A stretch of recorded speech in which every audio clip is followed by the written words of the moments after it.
Bom dia, vamos falar hoje sobre o Salmo 5. Qual é o teor do Salmo 5? O que Davi ele quer dizer ao longo de todo esse Salmo? Ele vai nos ensinar sobre como eu mantenho o meu relacionamento com Deus. O que eu devo fazer para que o meu relacionamento com Deus não esfrie, como diz a palavra, se torne morno. Como eu faço para manter constantemente um excelente relacionamento com Deus? A minha fé lá em cima, o meu ânimo lá em cima, a minha expectativa sempre lá em cima, como era no momento do primeiro amor, que a Bíblia também cita sobre isso. Então vamos ler o texto e aprender com Davi o que Davi fazia, para que nós possamos fazer a mesma coisa, para que nós possamos decidir como ele decidia. O texto no capítulo 5 começa da seguinte forma: dá ouvido, Senhor, às minhas palavras e acode ao meu gemido. Perceba que Davi, ele está afirmando o óbvio.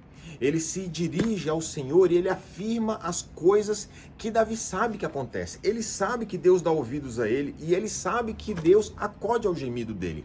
É como se Davi estivesse dizendo: Senhor, quando eu estiver passando em alguma dificuldade e eu precisar do Senhor, ouça as minhas palavras. Mas, ainda que eu não tenha palavras para dizer ou que eu não saiba nem mesmo o que falar, que o Senhor possa olhar para o que vai dentro de mim e acudir a tudo que vai lá dentro, que eu não consigo nem mesmo expressar em palavras.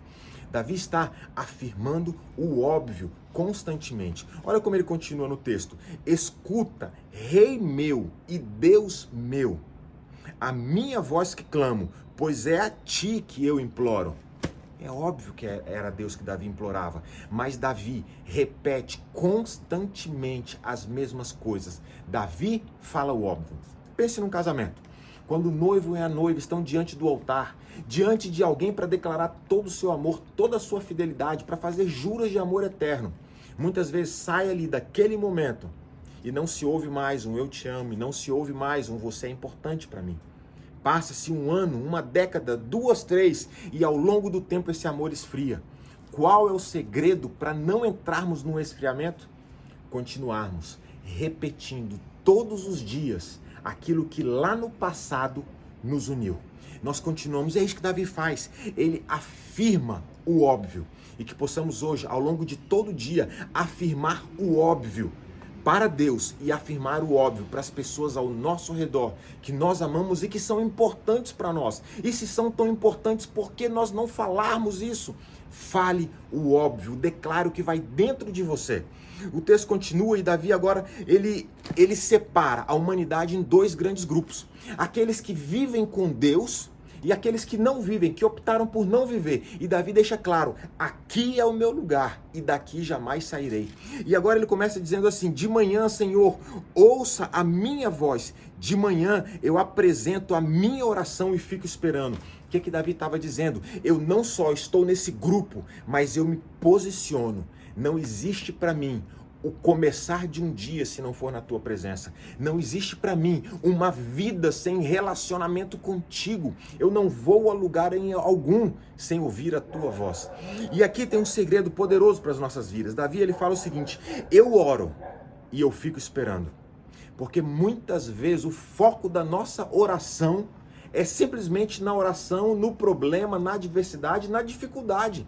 Mas Davi está dizendo: eu oro, mas eu espero. Ou seja, o foco da minha oração é a resposta que eu vou ter de Deus na minha vida. Lembra quando Davi foi encontrar o gigante Golias? Ele chegou ali no momento do acampamento. Golias sai para enfrentar todo o povo de Israel. E o povo inteiro fala: escuta, não tem como vencer. Olha o tamanho dele. Ele é guerreiro desde a sua mocidade. Olha quantas vitórias ele já teve, quantos ele já derrotou. Olha o tamanho das armas dele, olha o peso deste homem. E até Saul falou: escuta, não tem como lutar, olha o tamanho dele. Davi olha e fala: escuta, mas quem é este incircunciso? Davi está dizendo: não tem como comparar alguém que não tem relacionamento com Deus com alguém que vive na presença dele. Para Davi ele estava dizendo: ei, quem vive na presença vive em outro nível. E eu, a partir daqui, me posiciono e subo um outro degrau. Eu não saio da tua presença sem ouvir a tua voz. Davi então ele continua e ele fala o seguinte: Senhor, guia-me na tua justiça, guia-me na tua justiça. O que significa? Falamos de justiça ontem, falamos no Salmo 1 de justiça. Guiar na tua justiça. Ele estava dizendo: Senhor, ao longo do meu caminhar nessa terra, que seja o Senhor a me apresentar as escolhas que eu devo fazer. Que o Senhor ache em mim, inclusive esse é um trecho que mais para frente em Salmos a gente vai ver Davi declarando: Senhor, que o Senhor possa olhar para dentro de mim, se houver algo que o Senhor não gosta, algum caminho mau, tira da minha vida. Davi estava dizendo exatamente isso aqui. Ele estava dizendo: Senhor, que seja o Senhor a me guiar na tua justiça, que seja o Senhor a colocar diante de mim tudo aquilo que eu preciso remover da minha vida e tudo aquilo que do Senhor eu devo plantar em mim. Essa constante troca, onde eu tiro algo que não está bom na minha vida, que não está gerando fruto na minha vida, eu vou tirar e vou colocar algo de Deus em mim. Essa troca, Davi chama de justiça, é o que a Bíblia nos apresenta como justiça.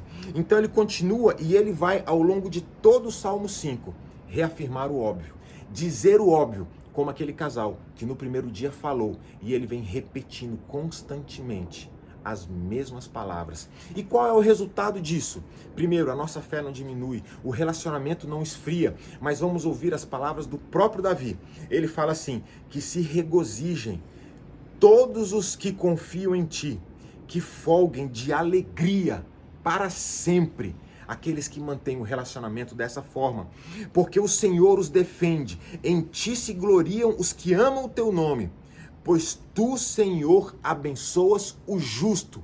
Olha a questão da justiça novamente. Quem é o justo? É aquele que faz essa troca, aonde eu tiro de mim aquilo que não é bom e recebo do Senhor o que é bom para mim, enquanto eu vivo nessa terra. Tu, Senhor, abençoas o justo e como um escudo o cerca da tua benevolência. Ele está falando sobre proteção. Eu me sinto protegido e guardado. E aqui neste lugar, o meu relacionamento jamais esfria, porque o Senhor me guarda. E aqui neste ponto, eu mantenho essa chama acesa todos os dias, reafirmando aquilo que é óbvio. Reafirme o óbvio ao longo de todo esse dia. Para Deus, para você mesmo, sobre a sua identidade, quem você é, qual é o teu propósito nessa terra. E não se preocupe, simplesmente diga o óbvio às pessoas que você ama e às pessoas que são importantes para você. Deus abençoe. Tenha um excelente dia.